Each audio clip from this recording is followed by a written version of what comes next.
Alright, very short video on Libya, and why I suppose I'm kind of 55-45% in support of current ongoing efforts by the UN forces, I guess officially at least, in trying to protect civilians in Libya. I think that comparisons to Iraq and Afghanistan are in many ways fair. I mean, you have the usual suspects on the Allied side. You have a country that is internally torn, and you have the risk of, entanglement and civilian death through action by the Allied powers. But at the same time, I think what's going on in Libya is a real divide in the population. There seem to be a large amount of people that are on Gaddafi's side and a large amount of people that are on the rebel or freedom fighter side, whatever you want to call them. And I think this is not we should not be aiming at regime change. I think abolishing Gaddafi because we don't like him is not right.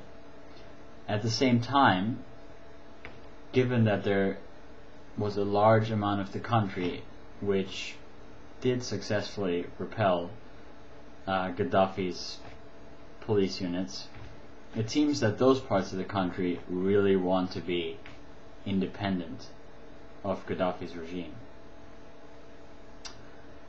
So I think a no-fly zone and attempts to neutralize Gaddafi's advantage in this fight and to establish a ceasefire in which a border can be established between those countries and could cause Libya to divide into two new nations, for example. I think that might even be a likely outcome, but I think that should be supported.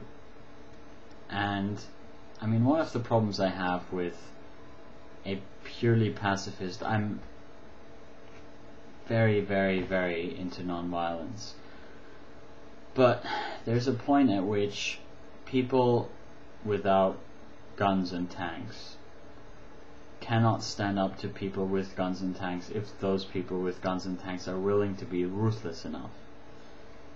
Now, if Gaddafi pays his military well enough that they are willing to shoot down, mow down countless innocents, then that's what's going to happen. And then it doesn't really matter how big the popular movement is, as long as Gaddafi can maintain that small crust of men who are willing to commit violence. And he's shown himself to be very willing to make examples of people. And if he can maintain the loyalty of his army with their military hardware, then that together with his secret police can suppress popular will until he runs out of money. I think that's what, where I'm from, Germany, East Germany, showed that there was a big uprising. It was defeated with the force of arms, tanks. Hungary was an even better example. There was a huge uprising, a real uprising of people that were willing to put their lives on the line, and they were gunned down by tanks. And no one intervened. And there was a terrible massacre. And Hungary remained under the Iron Curtain for many years. Now, I'm not saying that in the case of Hungary there was an alternative. I mean, starting a war with the Soviet Union probably would have been a humanitarian catastrophe, probably beyond what it would have been. I'm actually fairly sure it would have been a catastrophe beyond what it would have been to just let the situation play out. And I think that's the calculus you have to do. You have to determine whether letting the situation play out, I do, one day probably they will throw off the shackles of oppression. One day.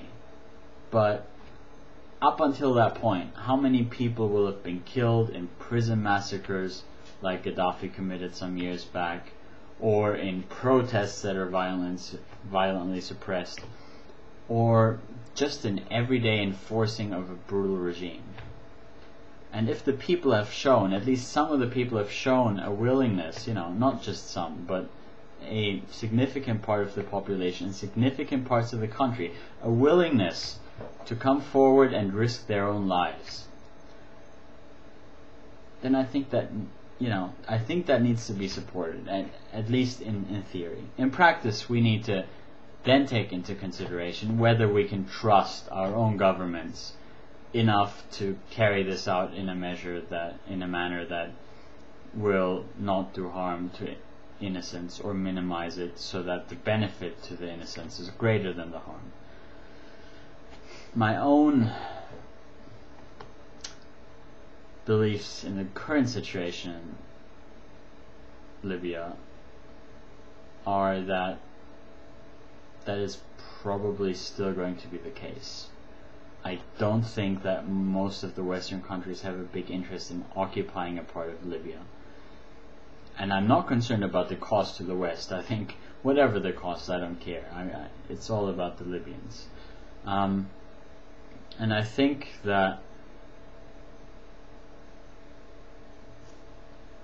we can probably save more lives than would be taken if we just let it play out, even given the fact that there will be civilians killed by the military. But that said, I may very well be proven wrong in short order. Already the extent to which the Allies have taken it with bombing various buildings, Gaddafi kind of buildings in cities and things, is well beyond what I'm comfortable with. It's not just attacking military infrastructure. But so far at least, I'm still kind of on board. Not because I believe in the good intentions of the heads of state that are participating in this. In most part I don't. But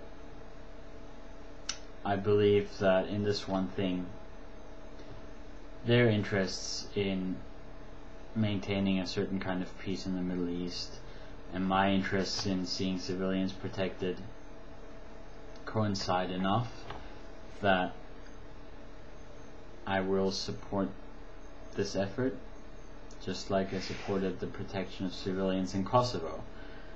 And I'm very well aware that this is, especially amongst us left-wingers, a very controversial issue, which a lot of very, very left-wingers,